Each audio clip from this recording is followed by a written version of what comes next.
Hello students, कैसे हो आप सब। उम्मीद करता हूँ आप सब अच्छे होंगे और आपकी स्टडी भी बहुत अच्छी चल रही होगी। आज हम स्टडी करने वाले हैं इंक्लूसिव एजुकेशन को, या हम इसे क्रिएटिव एंड इंक्लूसिव स्कूल भी कह सकते हैं। इसमें हम जानेंगे कि कौन कौन से बच्चे हैं जो इंक्लूसिव एजुकेशन के अंदर आते हैं, प्लस उनकी क्या क्या नीड है, उन्हें किन किन नाम से बुलाया जाता है। इन सारी बातों को हम जानेंगे। साथ में ये भी जानेंगे कि PWD एक्ट क्या है, इंटीग्रेटेड और इंक्लूसिव एजुकेशन में डिफरेंस भी जानेंगे, और एमसीक्यूज भी करेंगे। प्रीवियस ईयर के एमसीक्यूज भी हैं, प्रीवियस ईयर के एमसीक्यूज भी करेंगे, जैसे कि प्रीवियस ईयर का है, और बाकी भी एमसीक्यूज हैं। सारी चीजें हम आज करने वाले हैं और सेशन आपको पसंद आएगा। बहुत ही इजी टॉपिक है और इससे क्वेश्चन भी बहुत आते ही आते हैं। कम से कम एक दो क्वेश्चन तो आपको मिलेगा ही मिलेगा डेफिनेट। चलिए स्टार्ट करते हैं। इंक्लूसिव एजुकेशन है क्या? इंक्लूसिव एजुकेशन का मतलब है डिफरेंट टाइप के बच्चों को हमें एक साथ एक ही क्लासरूम में टीच करना है, चाहे वो फिजिकली हैंडीकैप्ड हो, मेंटली दिक्कत है, उन्हें कुछ विजुअली दिक्कत है, सुनने में दिक्कत है, या और भी कोई दिक्कत है। प्लस इन्हीं के साथ साथ जो गिफ्टेड स्टूडेंट्स है, जो जिनका IQ लेवल 140 या उससे अबव है, उन बच्चों को भी इन्हीं बच्चों के साथ एक साथ इंक्लूड करके एक ही क्लासरूम में हम टीच करेंगे। उसे कहते हैं इंक्लूसिव एजुकेशन। आगे बढ़ते हैं। हमें एक बात का ध्यान रखना है, यहाँ पर इंक्लूसिव एजुकेशन में हम अपने सिस्टम में चेंज करेंगे बच्चे की नीड के अकॉर्डिंग। हम बच्चे में चेंज नहीं करेंगे, बच्चा तो जैसा है वैसे ही रहेगा। हमें अपने सिस्टम में चेंज करना है और उसकी नीड को फुलफिल करना है। ठीक है, चलिए आगे बढ़ते हैं। जान लेते हैं कि इंक्लूसिव एजुकेशन है क्या। Inclusive education means all children in the same classroom in the same schools. मतलब एक ही क्लासरूम में सेम स्कूल में सभी बच्चों को एक साथ रखना है। It means real learning opportunities for groups who have traditionally been excluded, not only children with disabilities. मतलब जो डिसेबिलिटीज वाले चिल्ड्रन हैं, केवल उन्हीं बच्चों को इसके अंदर नहीं आएगा जो बाकी स्टूडेंट्स है, but speakers of minority languages too, जो जिन कम माइनॉरिटी में है, लैंग्वेजेस के बिहाफ पे माइनॉरिटी में जिनको रखा गया है, वो स्टूडेंट्स भी इसके अंदर आने वाले हैं। सीटेट में भी आपने पढ़ा होगा, ऐसे स्टूडेंट्स जो अलग अलग लैंग्वेज बोलते हैं, तो वो क्लास के लिए बैरियर नहीं है, वो क्लास के लिए एज अ सोर्स काम करते हैं। जरूरी नहीं है कि केवल हिंदी और इंग्लिश बोलने वाले ही आपकी क्लास में हो सकता है कि कोई साउथ का बच्चा हो और वो मलयालम या और कोई लैंग्वेज बोलता हो, तो वो हमारे लिए एज अ सोर्स काम करेगा। ठीक है, आगे बढ़ते। Segregation is against the law of nature. Segregation क्या है? नेचर के सेग्रीगेशन क्या है? अलगाव करना है, बच्चे को बाकी बच्चों से अलग कर देना है। जबकि इंक्लूसिव का मतलब क्या है? सारे बच्चों को एक साथ रखना। ये दो अलग अलग वर्ड है, दोनों की मीनिंग भी अलग अलग है। सेग्रीगेशन का मतलब है बच्चे को अलग थलग कर देना, और इंक्लूसिव का मतलब है सभी बच्चों को, सभी नीड वाले बच्चों को एक साथ रखना। तो हमें बच्चों को सेग्रीगेट नहीं करना है। जैसे कि नेचर से हमें जो कुछ मिला हुआ है, विंड है, सनलाइट है, क्या वो हमसे सेग्रीगेशन करती है कि स्पेशल लोगों को ही हम सनलाइट देंगे, बाकी लोगों को सनलाइट नहीं मिलेगी? सबके लिए सनलाइट है, विंड है सबके लिए है, और वाटर है सबके लिए है। तो ऐसे ही हमें भी क्लासरूम के अंदर बच्चों को सेग्रीगेट नहीं करना है, सभी बच्चों को एक साथ रख करके हमें तब उन्हें टीच करना है। यानी कि यूनिटी इन डाइवर्सिटी, मतलब हमारी डाइवर्सिटी में भी हमारी यूनिटी होनी चाहिए। इतना डाइवर्स है हम, अलग अलग लैंग्वेज बोलते हैं, कल्चर अलग अलग है, जेंडर अलग अलग है, सब बच्चों को हमें एक साथ एक ही क्लासरूम में रख के एजुकेट करना है। ठीक है, और क्लियर कर लेते हैं और आगे बढ़ते हैं। Inclusive education is an approach to educate all children who are stack of total involvement in the education system. जिन बच्चों को अलग कर दिया गया है, किनारे कर दिया गया है, उन्हें इसी एजुकेशन सिस्टम में एक साथ हम उसी अप्रोच से टीच करेंगे। It expect that all learners learn together through access to common educational provisions. इसमें हम क्या काम करेंगे? उन बच्चों के लिए कॉमन कॉमन क्या करेंगे? एजुकेशनल प्रोविजंस करेंगे, ताकि वो सारे बच्चों के साथ एक साथ स्टडी कर पाए। इसके लिए करना क्या होगा? जो पेरेंट्स हैं, लास्ट पॉइंट है ये, पेरेंट्स हैं, कम्युनिटी है, टीचर्स हैं, ये सारे लोग क्या काम करेंगे? मिल करके बच्चों के लिए ऐसा एनवायरनमेंट क्रिएट करेंगे कि सारे बच्चे एक साथ सीख सके, उनकी नीड को फुलफिल किया जा सके। पेरेंट्स भी नीड को फुलफिल करेंगे, टीचर्स भी फुलफिल करेंगे, प्लस कम्युनिटी मिलकर के भी बच्चों की नीड को फुलफिल करे। उम्मीद करता हूँ इतनी बातें समझ आई होंगी। आप जान पाए होंगे कि इंक्लूसिव एजुकेशन में किन किन बच्चों को रखा जाता है। यानी सभी तरह के बच्चे, चाहे वो गिफ्टेड हो, चाहे फिजिकली हैंडीकैप्ड हो, मेंटली उन्हें कोई दिक्कत है, हियरिंग उन्हें प्रॉब्लम है, विजुअली कोई दिक्कत है, सभी बच्चों को एक साथ रखना है, एक साथ टीच करना है। क्लियर? चलिए आगे बढ़ते हैं। अब हम जान लेते हैं कि कौन कौन से बच्चे हैं जिनके अंदर डिसेबिलिटी आती है, ये जिनके अंदर डिसेबिलिटी होती है, किस किस तरह की डिसेबिलिटीज होती है, उन्हें किस किस नाम से बुलाया जाता है, उन डिसेबिलिटीज का नाम क्या है। इनसे डायरेक्ट क्वेश्चन भी मिलेंगे आपको, जैसे डिसलेक्सिया क्या है, डिसग्राफिया क्या है, अफेजिया क्या है, इन सब के बारे में भी हम जानने वाले हैं। अभी सबसे पहले जान लेते हैं चिल्ड्रन विद डिसेबिलिटी, कौन कौन सी डिसेबिलिटीज है। फर्स्ट पॉइंट है children with visual hearing impairment, physical problem और ऑर्थोपेडिक डिसेबिलिटीज। ऐसे बच्चे जिनमें विजुअल दिक्कत है, हियरिंग दिक्कत है और फिजिकली हैंडीकैप्ड हैं, या और कोई दिक्कत है। ऑर्थोपेडिक डिसेबिलिटी, ऑर्थोपेडिक होता है जैसे कि बोन्स में दिक्कत है, बच्चे खड़े नहीं हो पाते हैं, या और कोई दिक्कत है, मतलब ये बोन्स से रिलेटेड है, हड्डियों से रिलेटेड है। थर्ड पॉइंट है children with special emotional and behavioural disorder, जिनके ऐसे बच्चे जो सोशल, कुछ बच्चे होते हैं ना समाज से कट करके रहते हैं, सोशली कट करके रहते हैं, वो अकेले रहना पसंद करते हैं। ऐसे बच्चे जो children with social emotional and behavioural disorders है, इमोशनल है, अपने इमोशन पे कंट्रोल नहीं कर पा रहे हैं। जैसे कोई बहुत सारे बच्चे होते हैं छोटी सी बात पे रोने लग जाते हैं, या छोटी सी बात पे उन्हें बहुत ज्यादा हंसी आती है, ठीक है। ऐसे बच्चे मतलब इमोशनल कंट्रोल नहीं है उनके, उनका अपने ऊपर, उनके व्यवहार में कोई ना कोई प्रॉब्लम है। ये सारे डिसऑर्डर वाले बच्चे भी मतलब चिल्ड्रन विद डिसेबिलिटीज वाले बच्चे हैं ये सारे। नेक्स्ट है चिल्ड्रन हैविंग कॉग्निटिव और लर्निंग डिसेबिलिटीज। कॉग्निटिव का मतलब होता है माइंड से रिलेटेड, मतलब जो तर्क नहीं कर पा रहे हैं, जल्दी से एक्शन नहीं ले पा रहे हैं, कॉग्निटिव प्रॉब्लम है उन्हें। उन सारे बच्चों को, बच्चे भी किसके अंदर आते हैं, चिल्ड्रन विद डिसेबिलिटी के अंदर आते हैं। लर्निंग डिसेबिलिटीज है, आपने देखा होगा कि कुछ बच्चों को बार बार रिपीटेशन मोड में एक बात को सिखाया जाता है, तब वो बच्चे तब जाके सीख पाते हैं। तो ऐसे बच्चे भी जो कॉग्निटिव और लर्निंग डिसेबिलिटीज है, उन बच्चों के भी हम इन्हीं इन्हीं बच्चों के साथ गिफ्टेड के और जो सामान्य बच्चे हैं और जो स्पेसिफिक नीड वाले हैं, सभी को एक साथ एक ही क्लासरूम में रख के टीच करने वाले हैं। इसमें नेक्स्ट पॉइंट है problem with language and communication, जिनकी लैंग्वेज में दिक्कत है या कम्युनिकेशन में दिक्कत है। जैसे दो बच्चे आपस में बात कर रहे हैं, तो वो कुछ हकला करके बोलते हैं, तुतला करके बोलते हैं, या अ, कुछ बोलने में थोड़ा अटक अटक के बोलते हैं, अलग अलग फेस एक्सप्रेशन के साथ बोलते हैं। वो सारे बच्चे भी चिल्ड्रन विद डिसेबिलिटीज के अंदर आते हैं। क्लियर? चलिए और आगे बढ़ते हैं और अच्छे से जानते हैं। अब हम जान लेते हैं कि डिसलेक्सिया क्या है, डिस्ग्राफिया क्या है, डिसकैल्कुलिया क्या है। इनके डायरेक्ट क्वेश्चन आपने देखे होंगे एग्जाम में। डिसलेक्सिया किसके अंदर आता है, इसके अंदर क्या क्या सिम्टम्स हैं, कैसे पहचाने इस बच्चे को डिसलेक्सिया है, डिस्ग्राफिया है या डिसकैल्कुलिया है।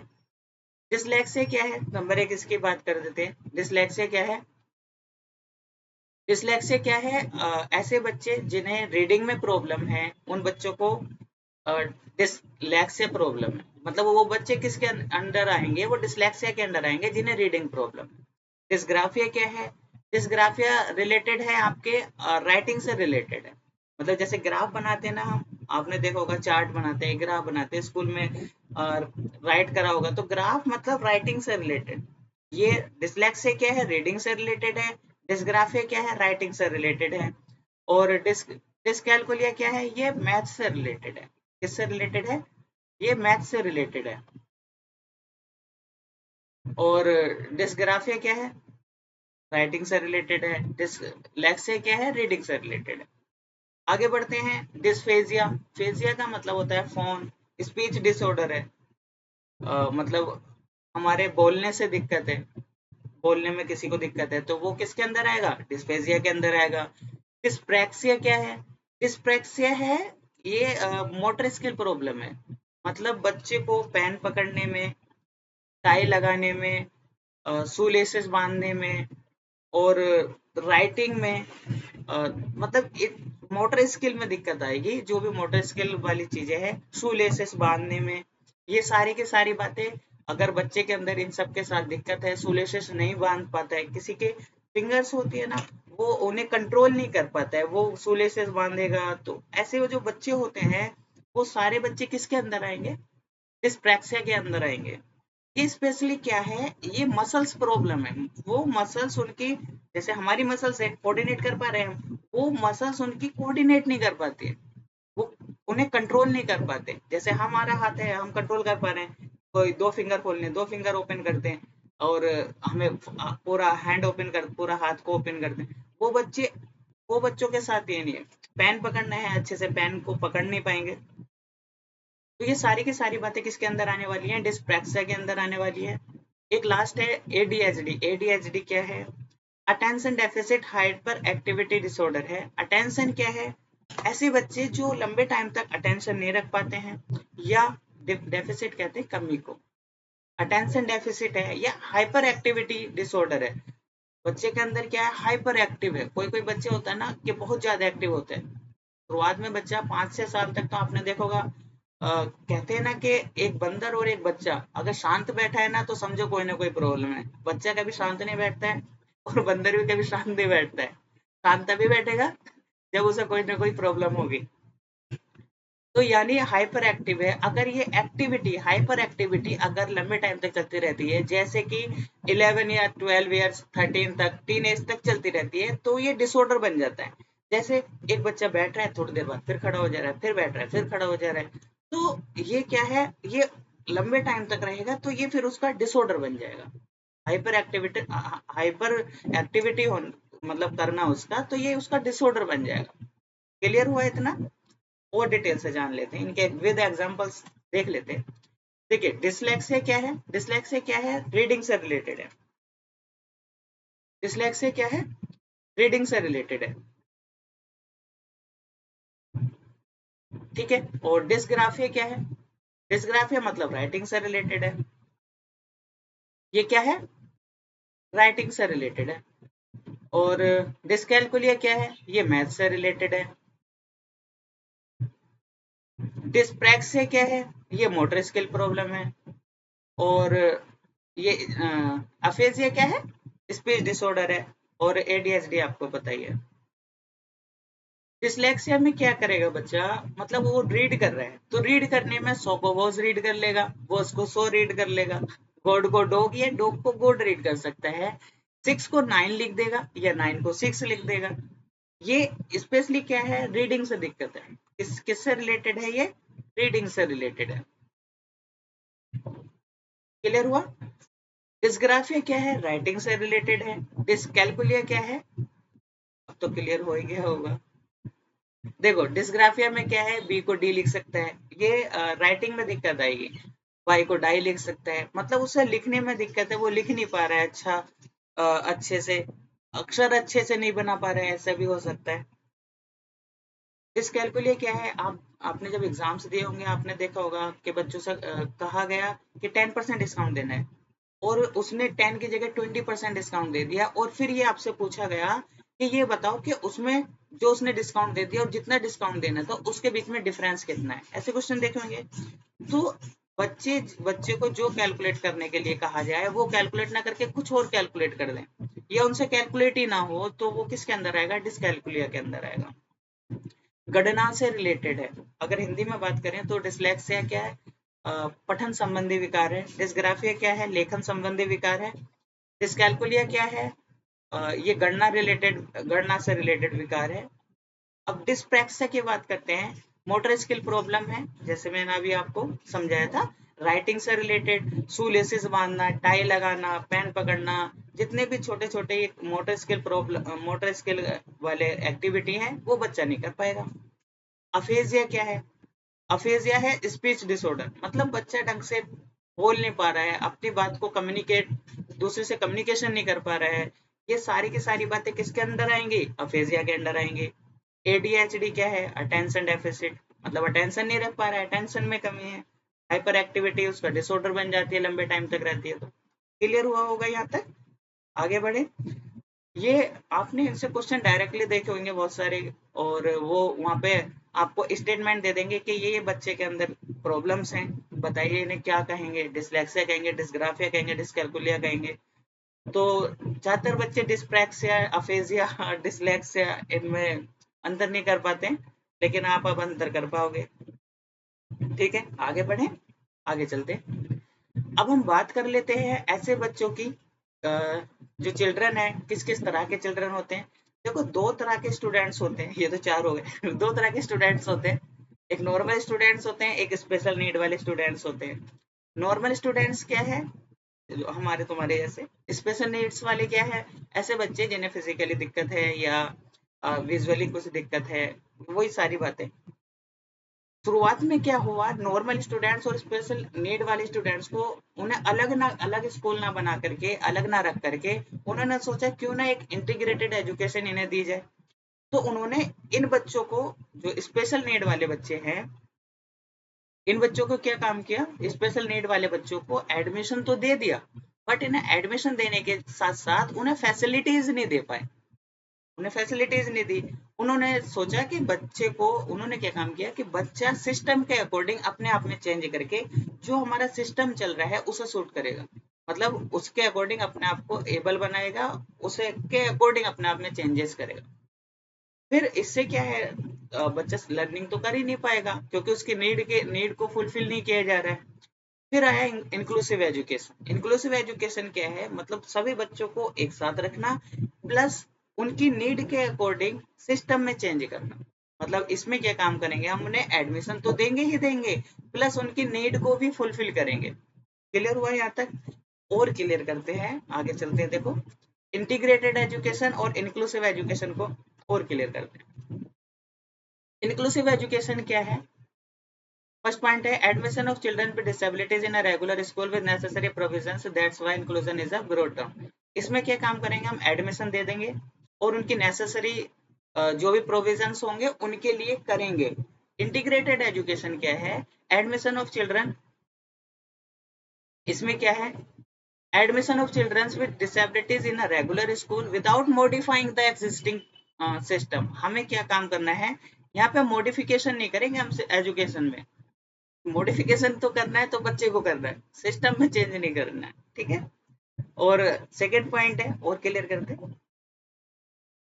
सेकंड पॉइंट है the education system will make suitable modifications to suit the need of the children. मतलब मॉडिफिकेशन करेंगे बच्चे की नीड को फुलफिल करने के लिए। इधर क्या है, इंटीग्रेटेड एजुकेशन में सेकंड पॉइंट है students are expected to suit the existing education system. मतलब बच्चे से कहा जा रहा है कि आप हमारे एजुकेशन सिस्टम को फॉलो करो, हम आपको फॉलो नहीं करेंगे। यहाँ पे बेसिकली क्या है, चाइल्ड सेंटर्ड एजुकेशन बच्चों को नहीं दे पा रहे है नहीं। और यहाँ पे इंक्लूसिव एजुकेशन में क्या कर रहे हैं, हम चाइल्ड सेंटर्ड एजुकेशन बच्चों को देंगे। ठीक है, थर्ड पॉइंट है all the required support will be made available to the students in the regular classroom. मतलब रेगुलर क्लासरूम में हर एक तरह के बच्चे की नीड को फुलफिल किया जाएगा, उनकी नीड के अकॉर्डिंग उन्हें सारे रिक्वायरमेंट उनकी पूरी की जाएगी, उन्हें सपोर्ट किया जाएगा। इधर क्या है, अगर किसी बच्चे को ज्यादा ही मतलब दिख नहीं पा रहा है या सुन नहीं पा रहा है बच्चा, तो उसे क्या काम करेंगे, रिसोर्स रूम में ले जाएंगे। कहाँ लेकर चले जाएंगे, रिसोर्स रूम में ले जाएंगे, और उसे रिसोर्स रूम में ले जा करके वहाँ पे सिखा देंगे कि आप, सिर्फ आपको ही दिक्कत है तो हम आपको ही सेपरेट कर देते हैं, सेपरेट तरीके से आपको सिखा देते हैं। जबकि इंक्लूसिव एजुकेशन में ऐसा नहीं है, वहाँ पे सभी बच्चों को एक साथ रख करके एक साथ सिखाया जा रहा है। ठीक है, क्लियर हुआ? ये इससे डायरेक्ट क्वेश्चन भी आता है कि, और जैसे ये लिखा है ना, थर्ड वाला पॉइंट जो है, ये वाला जो पॉइंट है, for additional support the child is placed in a resource room, इसके आगे लिख देगा इंक्लूसिव एजुकेशन। इसके आगे क्या लिख देगा, इसके आगे लिख देगा कि ये इंक्लूसिव एजुकेशन का पार्ट है, जबकि ये पार्ट किसका है, इंटीग्रेटेड एजुकेशन का पार्ट है। ठीक है, अब लास्ट पॉइंट देखते हैं इसका। और ये लास्ट पॉइंट है, students are never made to feel inadequate as curricular and co curricular activities. बच्चे को ऐसा फील कराना है कि मतलब ऐसा फील नहीं कराना है कि वो अपने आप को समझे कि मैं करिकुलर एक्टिविटीज के लिए और को करिकुलर एक्टिविटीज के लिए को करिकुलर एक्टिविटीज के लिए योग्य नहीं हूँ या उन्हें नहीं कर पाऊंगा, ऐसा फील नहीं कराना है। जबकि उसे ऐसा फील कराना है कि हाँ वो ये सारी चीजों को ऐसे समझे कि हाँ ये तो मेरे लिए ही बनी है, मैं इन्हें कर सकता हूँ। इसमें क्या है, इंटीग्रेटेड एजुकेशन में क्या है कि बच्चे को मतलब ये बताया जाना कि हाँ कि आप तो ये कर ही नहीं पाओगे। आप अगर रेस रेस हो रही है बच्चों के अंदर, तो और व्हील चेयर वाला कोई स्टूडेंट्स है तो उससे क्या देखे नहीं आप तो कर ही नहीं सकते। जबकि अगर सारे व्हील चेयर वाले स्टूडेंट्स को दौड़ा दिया जाए या व्हील चेयर वाले स्टूडेंट्स को भी बाकी बच्चों के साथ दौड़ा दिया जाए, कितना सही रहेगा, वो भी सीखेगा। लेकिन ये कह रहे हैं कि नहीं आप तो दौड़ ही नहीं सकते हो, व्हील चेयर के साथ उन्हें दौड़ा दिया जाए तो। लेकिन इनका कहना है कि आप तो दौड़ ही नहीं सकते हो। तो यही बात है, इंटीग्रेटेड एजुकेशन का मतलब है बच्चे को विदाउट फैसिलिटीज हम एडमिशन दे रहे हैं। इंक्लूसिव एजुकेशन का मतलब है कि हम अपने सिस्टम में चेंज करके बच्चे की नीड को फुलफिल कर रहे हैं। क्लियर हुआ होगा? अब आपको बेहतर समझ में आ गया होगा कि इंक्लूसिव एजुकेशन क्या है, इंटीग्रेटेड एजुकेशन क्या है। दोनों क्लियर हुए? ठीक है, ये ध्यान रखना, ये जो रिसोर्स रूम वाला जो थर्ड पॉइंट है इंटीग्रेटेड एजुकेशन का, रिसोर्स रूम में किसे, रिसोर्स रूम जो पार्ट है वो इंटीग्रेटेड एजुकेशन का है, इंक्लूसिव का नहीं है। इंक्लूसिव एजुकेशन में तो हम एक ही क्लासरूम में सभी बच्चों को एक साथ टीच करेंगे। ठीक है, क्लियर हुआ? चलिए अब हम बात कर लेते हैं गिफ्टेड स्टूडेंट्स की। गिफ्टेड स्टूडेंट्स में रेंजुलीज ने रिंग मॉडल दिया है। आपको एक सिंगल क्वेश्चन देखने को मिल सकता है कि रिंग मॉडल किसने दिया है गिफ्टेड स्टूडेंट्स के बिहेवियर से रिलेटेड, तो वो दिया है रेंजुली ने। आपको यही बस ध्यान रखना है, इसमें 3 पॉइंट्स इन्होंने बताए हैं। अबव एवरेज एबिलिटी, मतलब इन जो गिफ्टेड स्टूडेंट्स है इनके अंदर क्या होगा, एबव एवरेज एबिलिटी होगी। अब वो जो गिफ्टेड है तो उनका आईक्यू तो 140 या उससे प्लस तो होगा ही होगा। आईक्यू क्या है, मतलब ऐसे स्टूडेंट्स जिनका जिनका आईक्यू, यहाँ लिख देता हूँ, जिनका आईक्यू क्या है 90 से लेके 110 तक रहता है, ये क्या है, सामान्य बच्चे हैं। ठीक है, और जिनका जिनका आईक्यू क्या है 70 बॉर्डर लाइन तक रहता है, वो हम उन सभी बच्चों को एक साथ टीच। अगर किसी का आईक्यू 70 से नीचे है तो वो मेंटली रिटार्टेड है, मेंटली रिटार्टेड है। उन बच्चों को हम सामान्य बच्चों के साथ नहीं रखते, क्योंकि उनके लिए तो फिर विशेष प्रबंधन हमें करने पड़ेंगे, विशेष मॉडिफिकेशंस करने पड़ेंगे, कुछ एक्स्ट्रा, मतलब मोर देन एक्स्ट्रा करना पड़ेगा। ठीक है, तो इनके लिए क्या है, अभी आप देखते हो ना, जैसे डिफ एंड डम वाले बच्चे होते हैं तो उन्हें साइन लैंग्वेज के साथ सिखाया जाता है नहीं, तो वो क्या है, उनके लिए सेपरेट टीचर्स होते हैं, उन्हें सेपरेट ट्रेनिंग दी जाती है और फिर उन्हें वो टीच करते हैं। ठीक है, और 110 से ऊपर जितने भी बच्चे हैं और 140 के आसपास जिनके आईक्यू है ये 140 से भी ज्यादा है, तो वो फिर गिफ्टेड स्टूडेंट्स में आ जाएंगे। गिफ्टेड स्टूडेंट्स में के पॉइंट्स क्या क्या है, मतलब ऐसे स्टूडेंट्स जो एवरेज एबिलिटी से ज़्यादा हैं, क्रिएटिव हैं बहुत ज़्यादा, और टास्क कमिटमेंट है, मतलब अगर टास्क कोई लिया है तो उन्होंने मतलब कमिटमेंट दे रखी, मतलब एक तरीके से उसका सॉल्यूशन नहीं लेना टास्क का, उसे एक डिफरेंट तरीके से उसका सॉल्यूशन निकालना। ये कौन करते हैं, गिफ्टेड स्टूडेंट्स करते हैं। ठीक है, ये मैंने रिंग मॉडल आपके लिए बना के दिया है, इससे आप समझेंगे कि ये कौन कौन से बच्चे हैं क्रिएटिव, इनके अंदर क्या क्या खास बात होती है, क्रिएटिव होते हैं, task commitment, sorry task commitment होते हैं, ये गिफ्टेड बिहेवियर वाले सारे स्टूडेंट्स हैं। ठीक है, क्लियर हुआ यहाँ तक? कुल मिलाकर आपको ये ध्यान रखना है कि रेंजुलीज ने क्या दिया है, 3 रिंग मॉडल दिया है। 3 रिंग है, कितने रिंग है, 3। बस इतनी सी बात ध्यान रखनी है। आईक्यू वाला मैंने आपको क्लियर कर दिया है। आगे बढ़ते हैं बेटा। Common characteristics of gifted individuals, मतलब ऐसे गिफ्टेड इंडिविजुअल्स के क्या क्या कैरेक्टरिस्टिक्स हैं, क्या क्या उनके लक्षण हैं, ऐसे कह सकते हैं। तो ये क्या होंगे, सरप्राइजिंग इमोशन, फर्स्ट पॉइंट है इसका, surprising emotion depth and sensitivity, sorry sensitivity at a young age, मतलब यंग एज से ही वो बहुत ज्यादा क्या होंगे, सरप्राइजिंग इमोशनल होंगे वो, मतलब वो सेंसिटिव होंगे पहले से ही। और मतलब इतने सेंसिटिव होंगे, वो अपने आसपास की चीजों को जानने के लिए हमेशा क्यूरियस रहेंगे।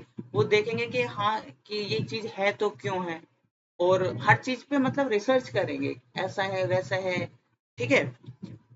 स्ट्रॉन्ग सेंस ऑफ क्यूरियोसिटी उनके अंदर होगी, हर चीज को जानने की इच्छा उनके अंदर होगी।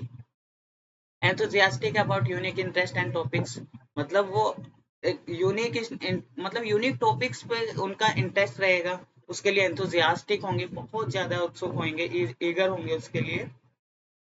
फोर्थ पॉइंट है creative problem solving and imaginative expressive, मतलब प्रॉब्लम सॉल्विंग के लिए वो क्रिएटिव माइंड लगाएंगे। क्रिएटिव क्रिएटिव से रिलेटेड आपको कई सारे क्वेश्चन देखने को मिलेंगे।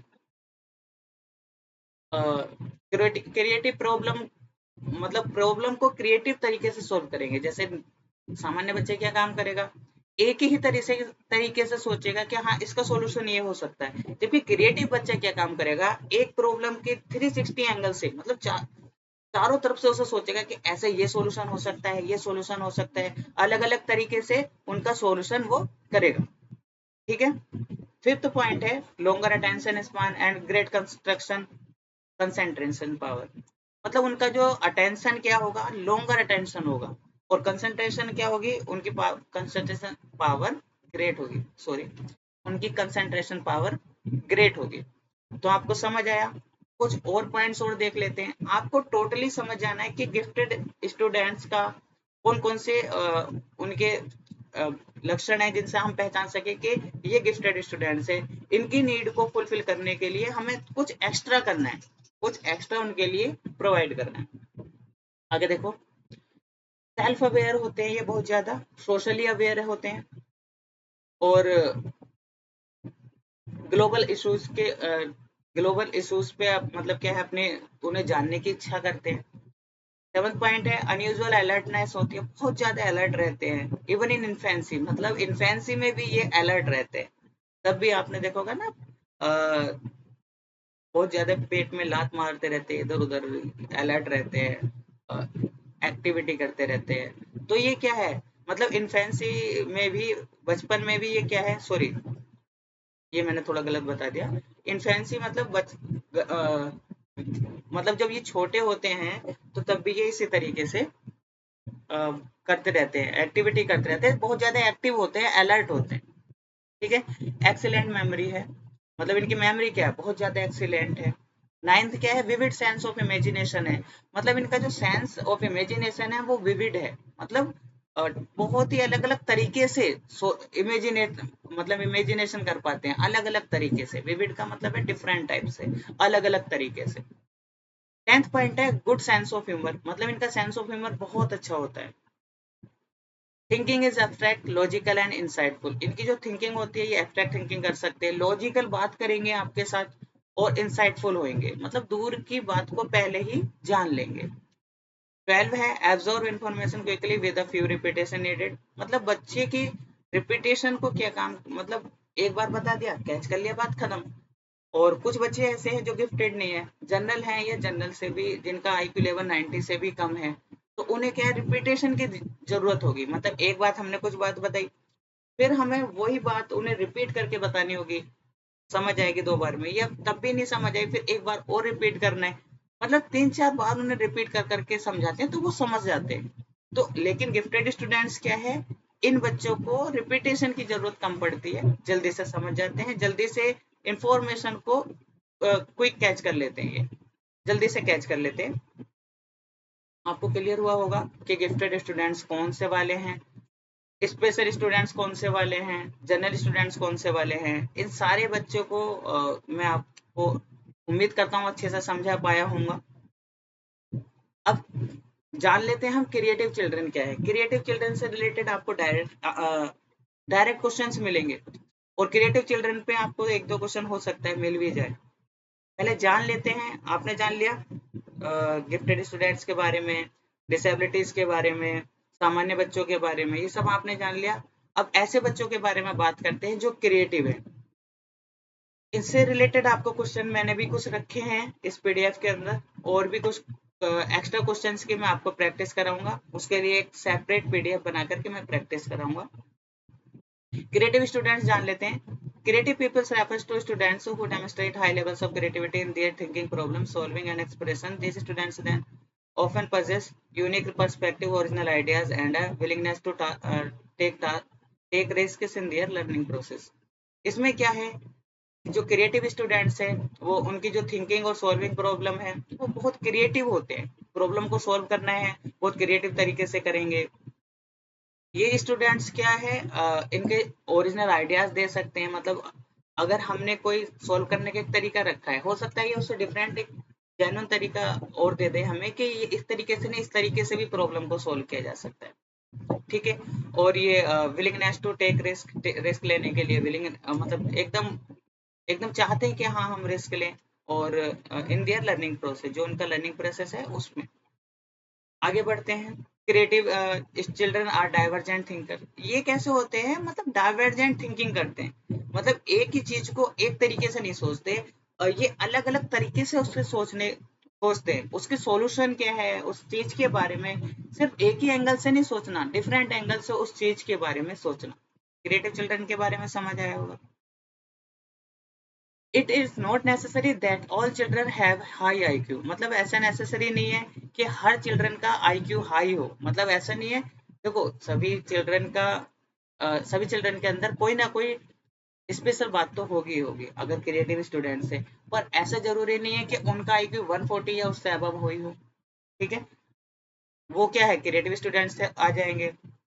तो मैंने यहाँ पे थिंकर लिखे हैं, एफ ओसबोर्न है। इन्होंने इनका जो ब्रेन स्टॉर्मिंग है वो क्रिएटिव चिल्ड्रन से रिलेटेड है। किससे रिलेटेड है, क्रिएटिव चिल्ड्रन से रिलेटेड है, क्रिएटिविटी से रिलेटेड है। और एडवर्ड डे बोनो है, उन्होंने किया है लेटरल थिंकिंग से रिलेटेड। लेटरल थिंकिंग का मतलब है एक सीधी लाइन में सोचना। तो ये भी किससे किससे रिलेटेड है, मतलब सीधी लाइन में ना सोच करके हम डिफरेंट तरीके से सोचें। तो एडवर्ड दे बोनो ने लेटरल थिंकिंग का मतलब है सीधी लाइन में सोचना। ये रिलेटेड है क्रिएटिव चिल्ड्रन से। ठीक है। अगर आ जाए एफ ओसबोर्न, ये ब्रेन स्टॉर्मिंग किससे रिलेटेड है, तो आप ऑप्शन लगाओगे क्रिएटिव चिल्ड्रन से रिलेटेड है। गिफ्टेड चिल्ड्रन से मत लगा देना, या दूसरे चिल्ड्रन से। ठीक है। या जनरल स्टूडेंट से या स्पेसिफिक नीड्स वालों से। आपको ध्यान रखना है किससे रिलेटेड है, क्रिएटिव चिल्ड्रन से रिलेटेड है। और एडवर्ड दे बोनो ने जो दिया लेटरल थिंकिंग का, वो भी किससे रिलेटेड है, क्रिएटिव चिल्ड्रन से रिलेटेड है। क्लियर हुआ होगा। आगे बढ़ते हैं। आगे है the right of person with disabilities act 2016। इसे हम करेंगे कल की क्लास में। ठीक है। आपको उम्मीद करता हूँ अच्छे से समझ आया होगा। एक बार रिवीजन करा देते। देखिए, इंक्लूसिव एजुकेशन में क्या था, डिफरेंट तरह के बच्चों को हम एक साथ एक ही क्लासरूम में रख करके एजुकेशन देते हैं। उन्हें सेग्रीगेट नहीं करते हैं, जैसे नेचर हमारे साथ सेग्रीगेशन नहीं करता है तो हम भी बच्चों के साथ सेग्रीगेशन नहीं करते हैं। यूनिटी एंड डाइवर्सिटी होती है। और पेरेंट्स, कम्युनिटी, टीचर्स, वो सारे लोग मिल करके उनकी नीड को फुलफिल करते हैं। और कौन कौन से डिसेबिलिटीज हैं, हियरिंग डिसेबिलिटीज है, किसी को हियरिंग इम्पेयरमेंट है, विजुअल है, या बोन से रिलेटेड है, सोशली इमोशनल बिहेवियरल डिसऑर्डर्स है। ये सब बातें हमने सीखी। डिसलेक्सिया क्या है, राइटिंग रीडिंग से रिलेटेड है। डिसग्राफिया क्या है, राइटिंग से रिलेटेड है। डिसकैल्कुलिया क्या है, मैथ से रिलेटेड है। डिस्फेजिया क्या है, स्पीच डिसऑर्डर है। डिस्प्रैक्सिया क्या है, मोटर स्किल प्रॉब्लम है। ADHD क्या है, attention deficit hyper activity disorder है। ये हमने यहाँ पे जाना। कितने तरह के स्टूडेंट्स होते हैं, दो तरह के होते हैं। नॉर्मल स्टूडेंट्स होते हैं और एक स्पेशल चिल्ड्रन होते हैं। नॉर्मल स्टूडेंट्स को मिला के हमने इंटीग्रेटेड एजुकेशन शुरू की थी, बट हम उसमें चाइल्ड सेंटर्ड एजुकेशन नहीं दी हमने उन्हें फैसिलिटीज दे दिया, एडमिशन तो दिया। इंक्लूसिव एजुकेशन में क्या काम किया, हमने एडमिशन भी दिया, साथ में उनकी नीड को भी फुलफिल किया। ठीक है। ये उनके बारे में हमने जाना, अलग अलग नीड को। इंक्लूसिव एजुकेशन में क्या चीज़ें हैं, इंटीग्रेटेड में क्या चीज़ें हैं। बस मोटा मोटा मोटा आपको ये ध्यान रखना है। इंक्लूसिव एजुकेशन में बच्चों को एडमिशन देने के साथ साथ उनकी नीड को फुलफिल करने के लिए सिस्टम में चेंज करेंगे, बच्चे में नहीं। इंटीग्रेटेड एजुकेशन में क्या है, एडमिशन तो दिया था हमने, बट हमने उनकी नीड को फुलफिल नहीं किया गया था। उन्हें अगर कोई बच्चे को ज़्यादा ही कुछ स्पेशल ज़रूरत है सिखाने की तो उसे रिसोर्स रूम में अलग से यानी सेपरेट कर देंगे, उसे रिसोर्स रूम में ले जाएंगे, जबकि ये इंक्लूसिव एजुकेशन में नहीं है। ट्रेंजुली का हमने ये क्रिएटिव मॉडल को जाना, रिंग रिंग मॉडल दिया, ये गिफ्टेड इंडिविजुअल्स के हमने पॉइंट्स को जाना, और क्रिएटिव स्टूडेंट्स कौन से होते हैं उन बातों को जाना। ये एफोस बोन ने और एडवर्ड दे बोनो ने ये दिया है। चलिए, उम्मीद करता हूँ आपको क्लास समझ आई होगी। थैंक यू वेरी मच, और कल मिलते हैं फिर, और इसी के साथ आज की क्लास को ऑफ करते हैं। Thank you very much.